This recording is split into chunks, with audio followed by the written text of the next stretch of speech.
नमस्कार, जय हिंद दोस्तों। स्वागत है आपका अपने YouTube channel important MCQ by Sandeep में। दोस्तों, दिनांक 2 नवंबर 2020 को शैक्षिक मूल्यांकन क्रियात्मक शोध व नवाचार DLED थर्ड सेमेस्टर का पेपर 1 का आयोजन किया गया था। आज के इस वीडियो में हम इस शैक्षिक मूल्यांकन क्रियात्मक शोध व नवाचार के प्रश्न पत्र का पूरी तरह से हल करेंगे।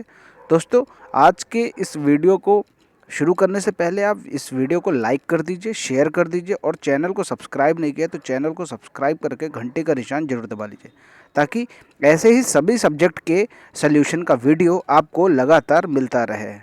ये प्रश्न आपके सामने है, यहाँ पर देख सकते हैं। शैक्षिक मूल्यांकन क्रियात्मक शोध एवं नवाचार का जो पहला प्रश्न है, आगरे का ताजमहल किसने बनवाया, यह किस प्रकार का प्रश्न है?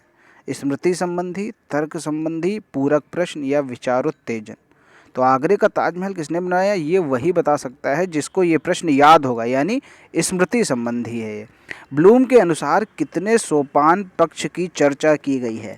तो ब्लूम के अनुसार कुल मिलाकर 3 पक्षों की चर्चा की गई है। वो पक्ष हैं ज्ञानात्मक, भावात्मक, क्रियात्मक। अगला प्रश्न है, निम्नलिखित में से कौन सा वस्तुनिष्ठ प्रकार का प्रश्न है? निबंध लेखन, दीर्घ उत्तरीय प्रश्न, बहुविकल्पीय प्रश्न, अति लघु उत्तरीय प्रश्न। तो यहाँ पर सही उत्तर होगा बहुविकल्पीय प्रश्न। चर क्या है? सतत, असतत, दोनों, उपरोक्त में से कोई नहीं। तो इसमें जो सही उत्तर होगा दोनों। चर जो है वो सतत भी है और असतत भी है। अगला है, शैक्षिक नवाचार का तात्पर्य है अधिगम प्रक्रिया में नवाचार, शिक्षण विधि में नवाचार, उपयुक्त दोनों या उपयुक्त में से कोई नहीं। तो जो शैक्षिक नवाचार होता है वो अधिगम और शिक्षण दोनों में प्रयोग होता है, उपयुक्त दोनों। मूल्यांकन के अंतर्गत कौन आता है? शिक्षक का मूल्यांकन, संस्थागत मूल्यांकन, शिक्षार्थी का मूल्यांकन या फिर उपरोक्त सभी? तो यहाँ पर सही उत्तर होगा उपरोक्त सभी। अगला प्रश्न है, शैक्षिक शोध के प्रकार होते हैं। तो यहाँ पर ये आपको बताना है शैक्षिक शोध के कितने प्रकार होते हैं, 3, 5, 6 या फिर 8? तो शैक्षिक शोध के आपको मालूम है कुल मिलाकर 3 प्रकार होते हैं। परीक्षण के गुणों में निम्न में से कौन नहीं है? वैधता होती है, विश्वसनीयता होती है, जागरूकता नहीं होती। तो यहाँ पर बताया गया है कि कौन नहीं है, तो वो जागरूकता। ऑप्शन इसका जो सही होगा वो जागरूकता, क्योंकि यहाँ पर नहीं पूछा है तो वो ऑप्शन सही होगा जागरूकता। व्यापक मूल्यांकन का आशय क्या होता है?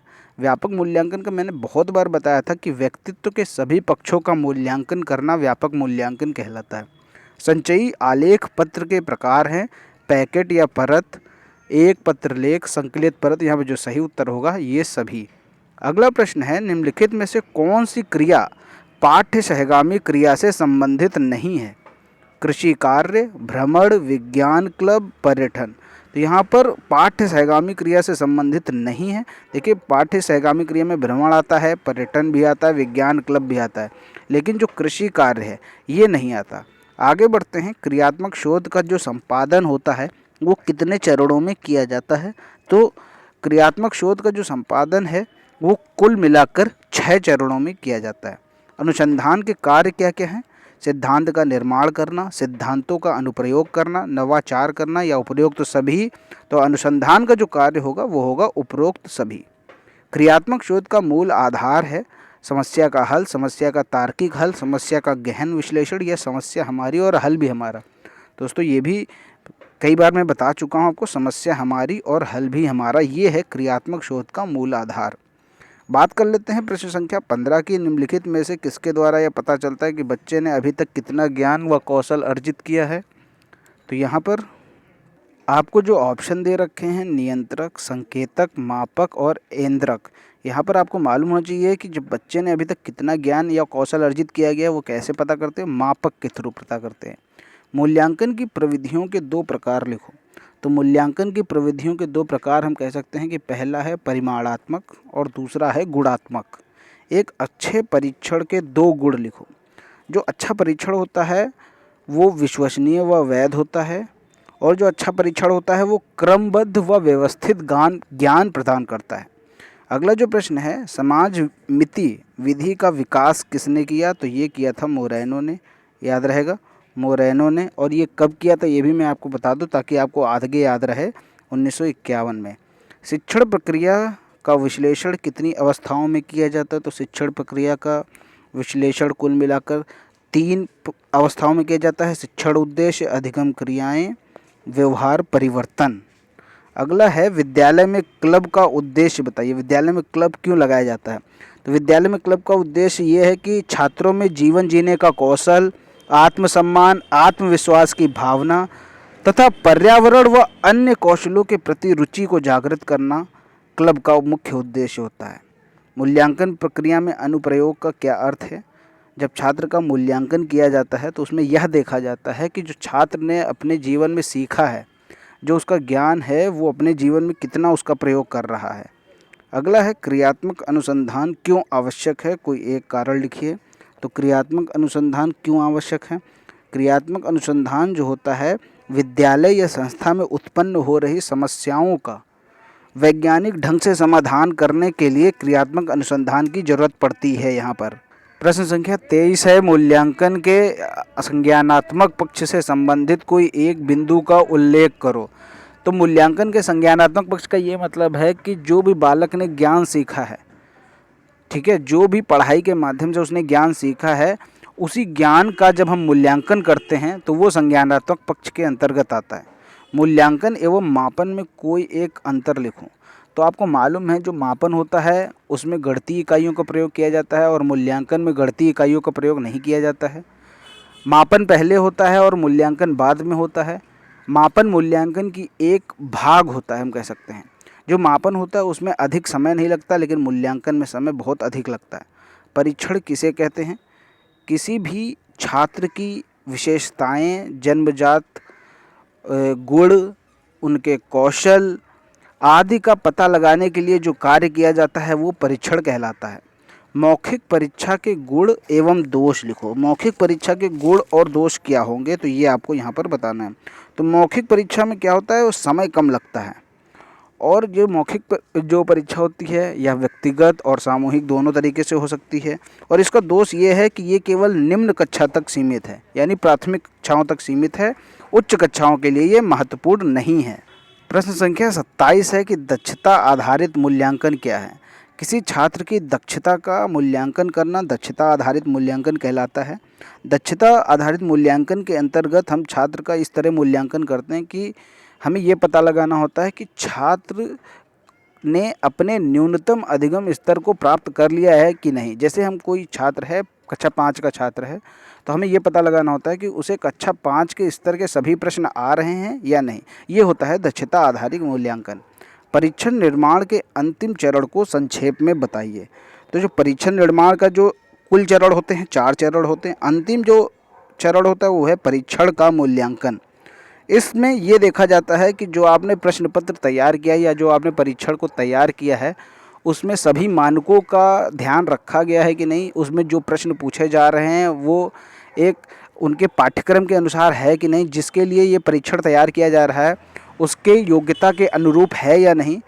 इस परीक्षण निर्माण के अंतिम चरण में यही पता लगाया जाता है।